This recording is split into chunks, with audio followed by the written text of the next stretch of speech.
Gilgeous-Alexander. McCollum staying with him. Spins, gets inside. Left-handed off the glass. Oh, what a sweet move. Giddey, tough spot. Backdoor. What a pass. What a play. And J-Dub picks the pocket of Trae Young. He'll take it himself. This is Dart. You're listening to the Uncontested. What is up, and welcome to the Uncontested Postgame Podcast. I'm your host for tonight, Nick, joined by Jacob.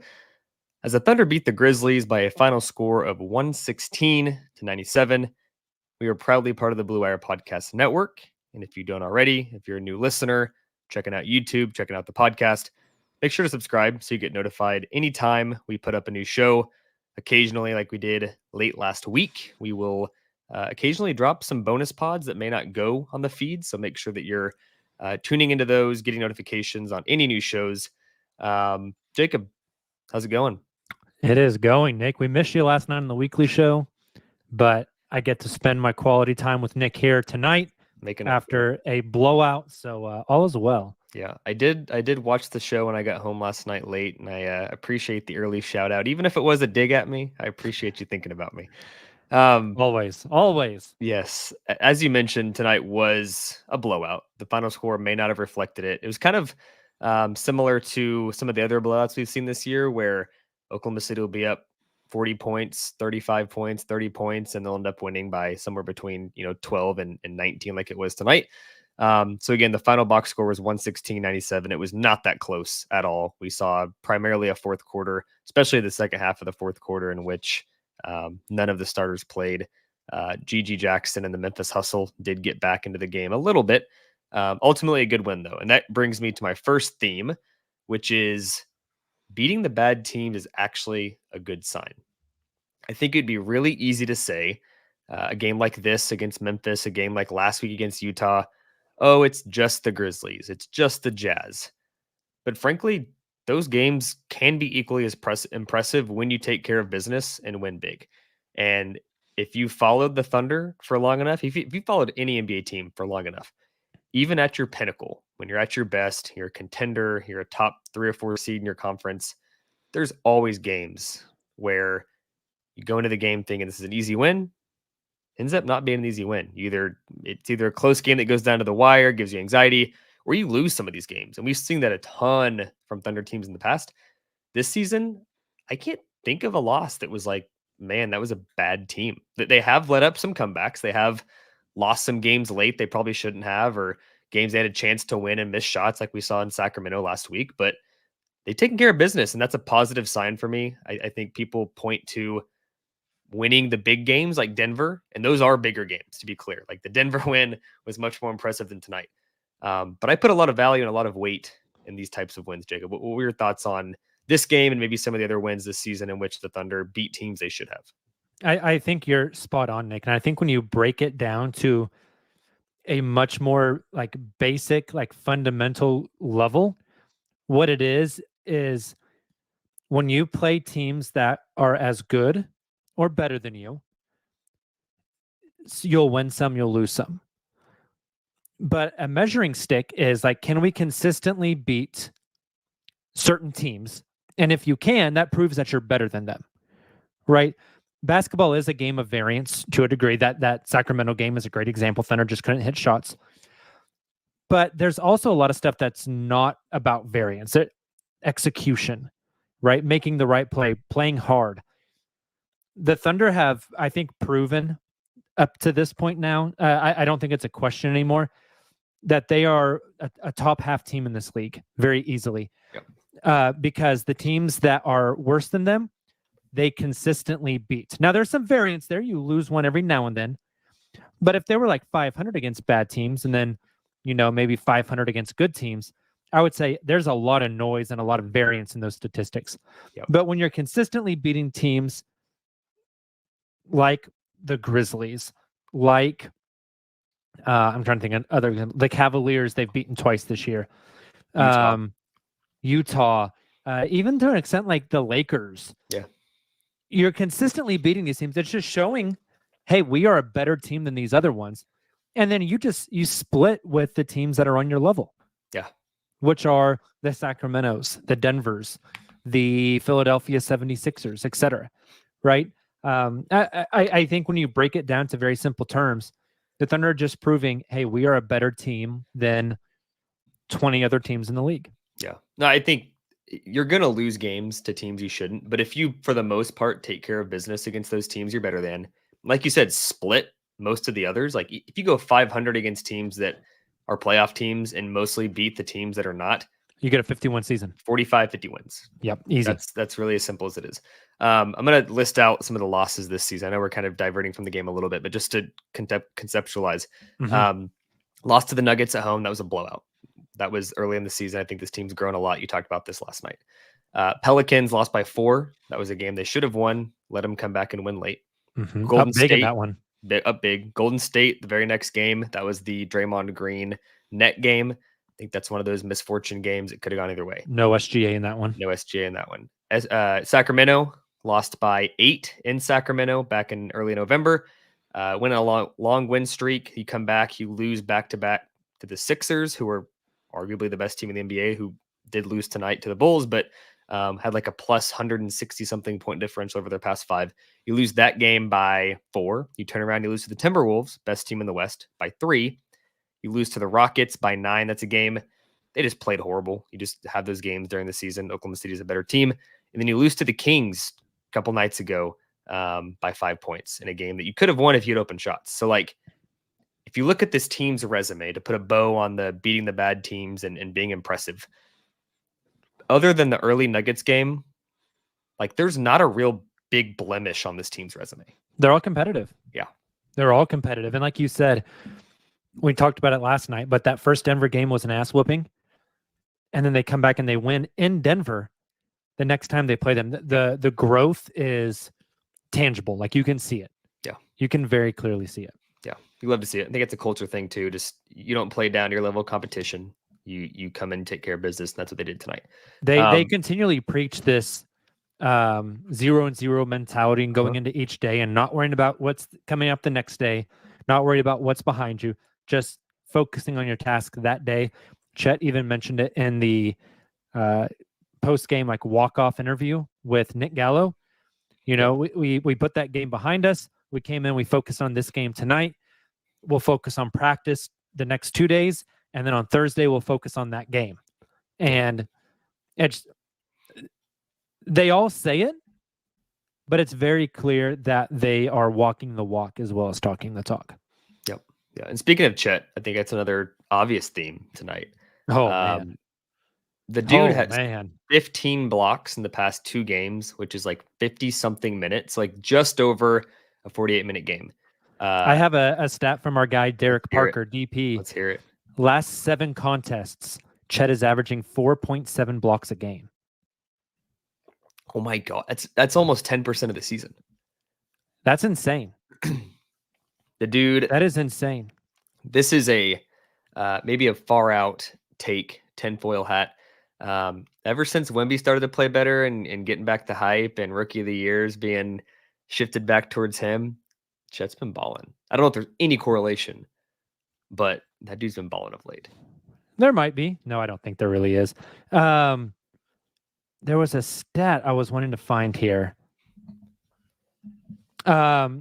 Memphis became the 6th team in the modern era to score just 11 2-pointers.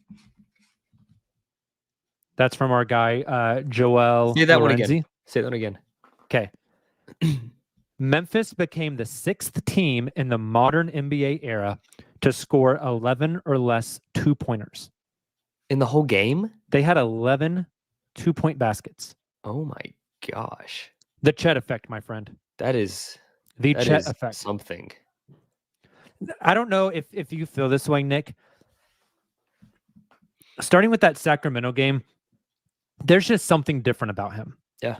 He has been a confident and aggressive player his whole 24-game career. But something has switched. There's a flip that has been flicked on. Yeah. Something has changed. It's like he leveled up. I mean, the stuff he was doing tonight, there was a block on Santi Aldama where he drove in on Chet, and Chet kind of like walled them up. And as soon as Santi dribbled into the lane, I was like, this is going to get blocked. He's going to shoot this thing. And he tried to shoot it, and Chet went up and got it with like his forearm and just spiked it on the ground. I mean, it's almost like we're seeing the game slow for him in real time. I mean, that is, you normally see it for guys on offense. Like we saw, this is not a comparison by archetype. This is not a comparison of who these players will be. But with Poku, we saw that a lot on offense. Early on, he was okay on offense, but as the game slowed down, he was making the right passes, making the right reads, taking the right shots, in the right place. Chet, obviously, miles ahead of Poku as a rookie, miles ahead of Poku today. But defensively, early in the season, as good as Chet is defensively, you saw him out of place some. You saw him, although he's really good at walling up, he would come down and foul a little more frequently than you'd like. You're right, it is slowing down, and it's more apparent on defense, I'd argue, than offense. I would agree. Man, I just want to fanboy for a second. Is that okay? Yeah, let's hear it. Who did he have? Who was the block on? It was I think his last block of the night, where the guy was in like the left corner / elbow and drove in. And when he got to the lane, Chet came from the opposite side of the court and got from behind it and got it on the glass. Oh, who was that? That's one of the most insane blocks I've seen, Nick. The Tillman block before that was crazy too. Yeah. But that one, like, he came out of nowhere. Like, he was on the opposite side of the court and waited and waited and waited.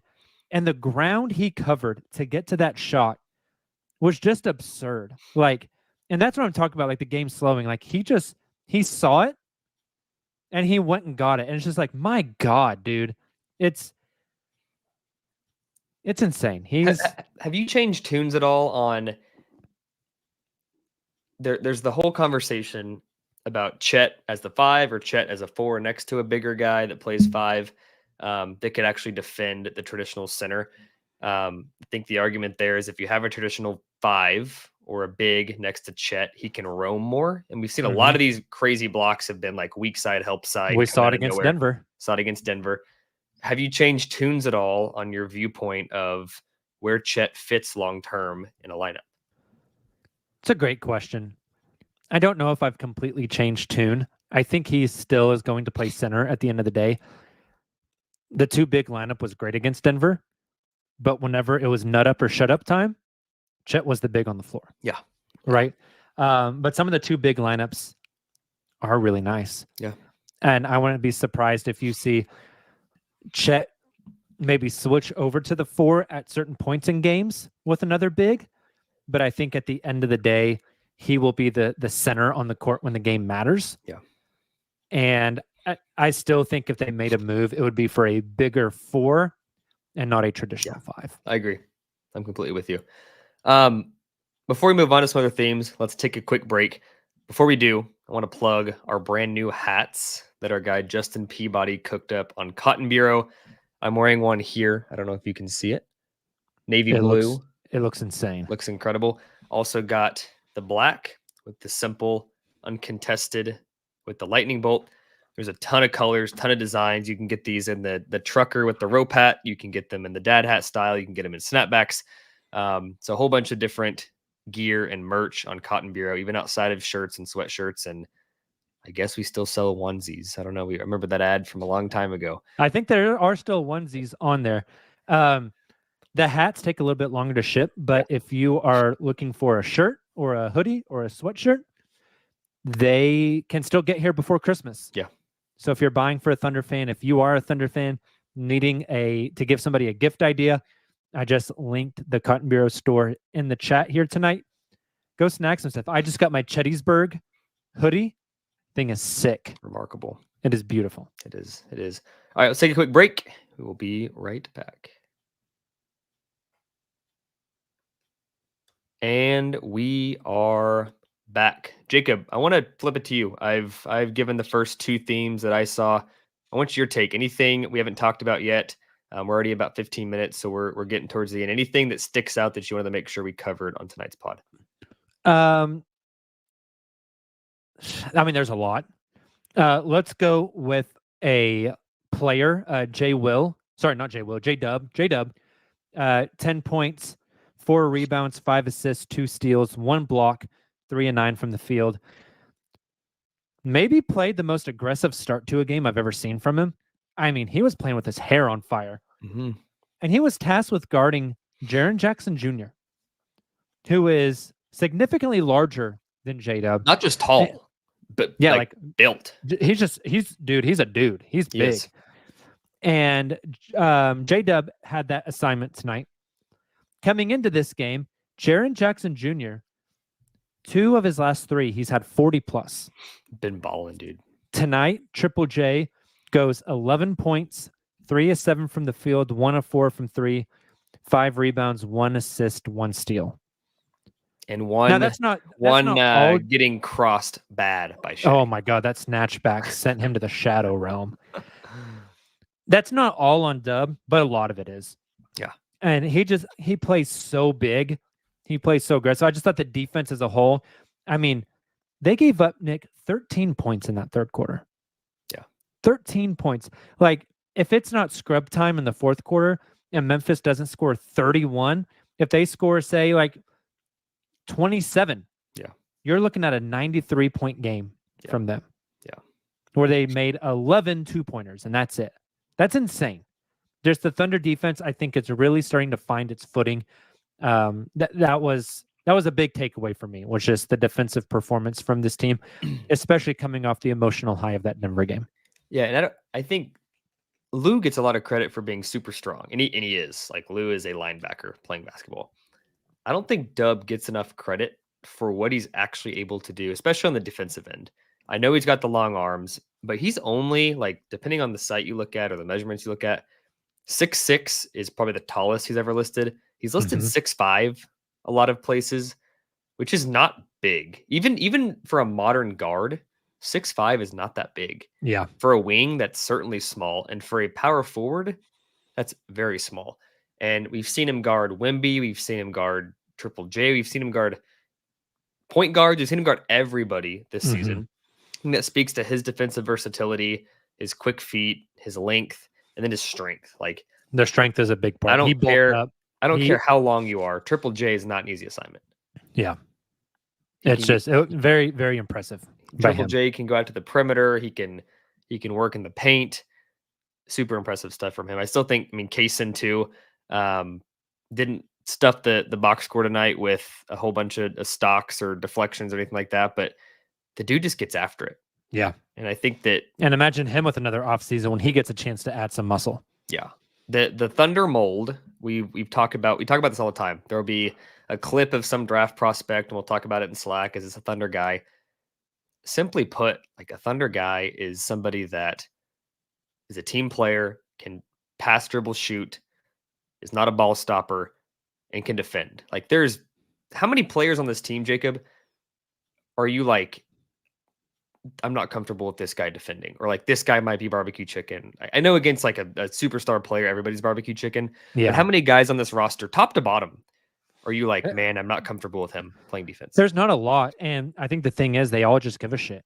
Yeah. Like they're tryhards, which you love to see. And speaking of, if I had to put one guy there, and this is another guy I wanted to talk about, Josh Giddey, I think just physically doesn't have a lot of the tools to be a great defender. Had a horrible game in Denver, played 15 minutes, lowest of his career, got benched. But when we look at like mini trends over the past 4, he's had 3 really good games. The Jazz game, the Sacramento game, and now tonight. Tonight, Josh had, let me get it pulled up here. 16 points, 12 rebounds, 4 assists, and a steal. Got to the line, shot 4 free throws, 50% from the field, 0 of 4 from 3. I mean, Nick, if he hits one of those, we're looking at a 7 of 12, 19-point game. Yeah. And he only shoots 25% for 3. They were wide open. He hits 2 of those. Yeah. We're talking about a 20 and 12 game on super efficient shooting. I thought the Denver game was really bad.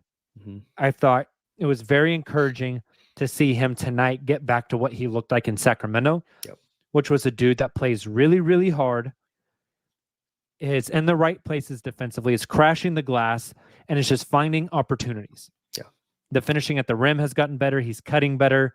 The ball is not sticking as much. I think what we saw tonight from Josh was a very positive sign.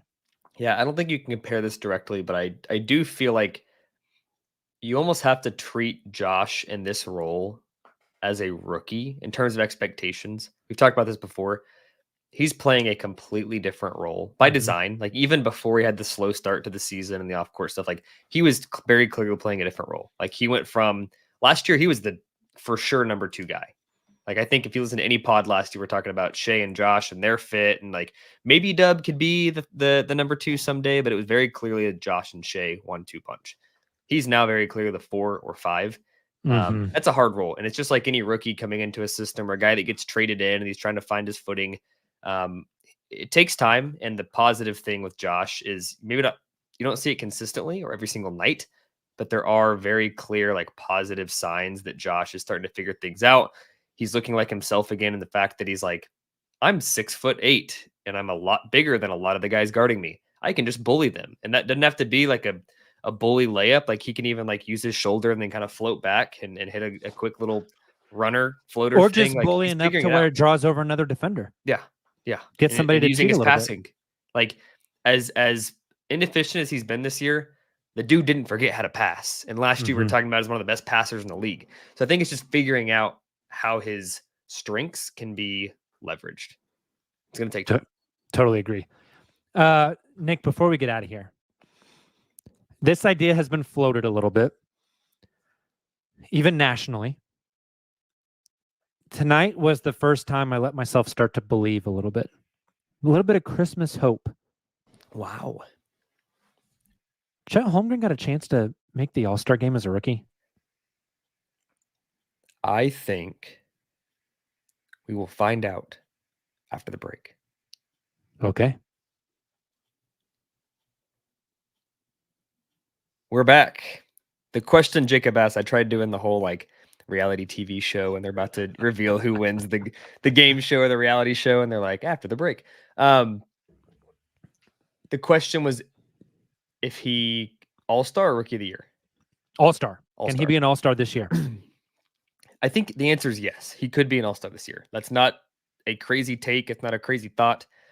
I think if we did the exercise of like, let's go through every player in the West and like truly map it out, I think he's like first or second alternate today. I think him and Şengün are both first and second alternate type guys. I think Gobert's playing awesome. I think there's a Cat. You can even put him in maybe the more reserve or fringe making it in. Just because if you're a number 1 seed, you generally have a chance to get 2 or 3 guys in. I think it's close. I think it's really, really close. And even the fact that we're having that conversation is just stupid. Yeah, dude, it's insane. You would have never thought preseason. I just pulled it up. His last 10, he's shooting 48% from the field, 16.7 points, 8 rebounds, 2 assists, 3.7 blocks. It's crazy. He's figuring it out.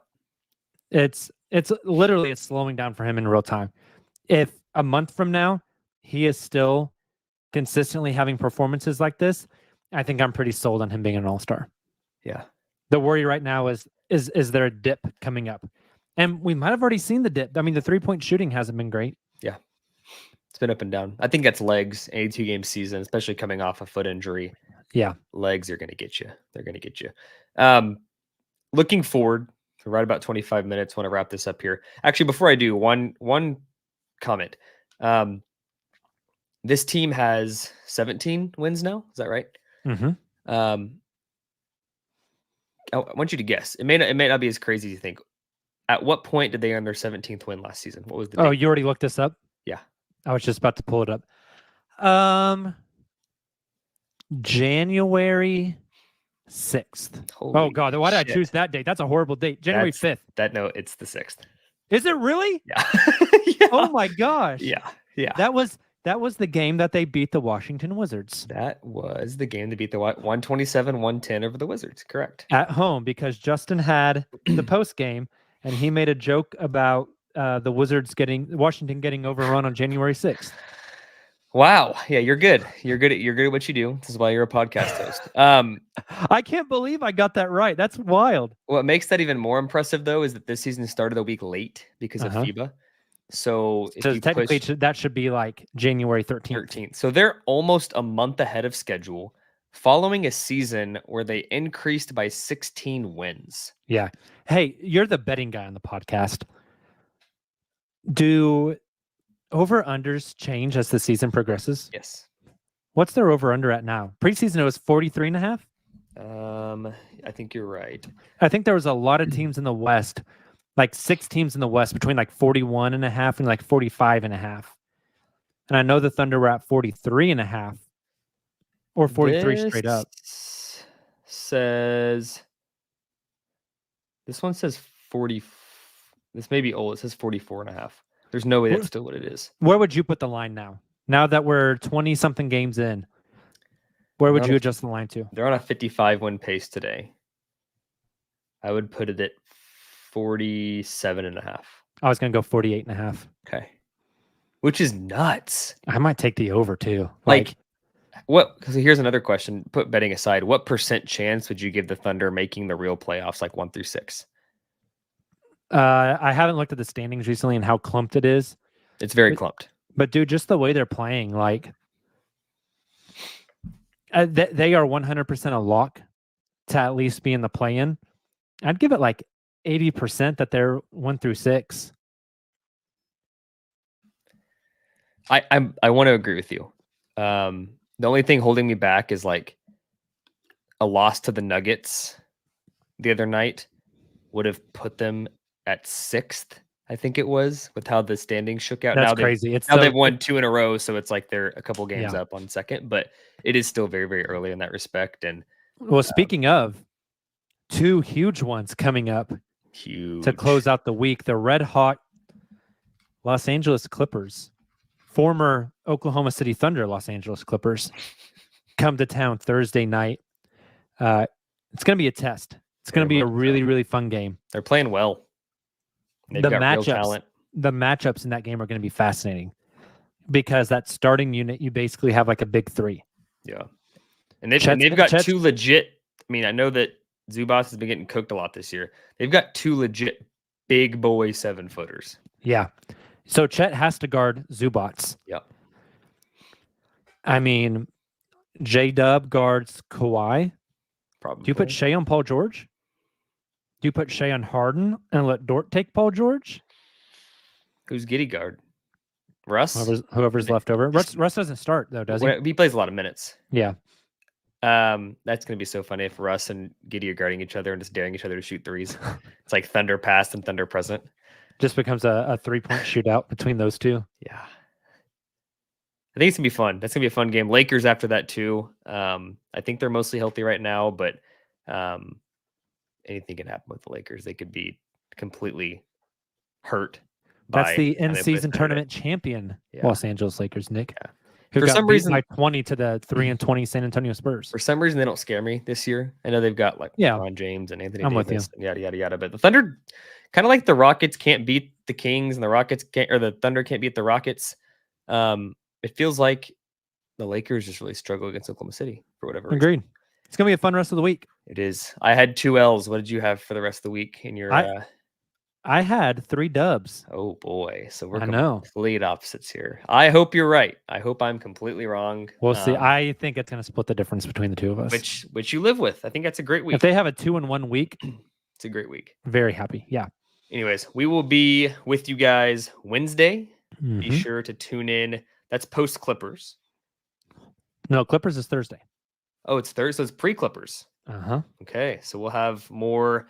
I'm sure we'll have Clippers predictions and bets, and we'll talk more about the matchups. I think it's a fascinating question. We want to dive into that more because definitely it's a star-struck lineup. Whether the stars are still stars or if they're past stars, past their prime. A lot of talent on that team.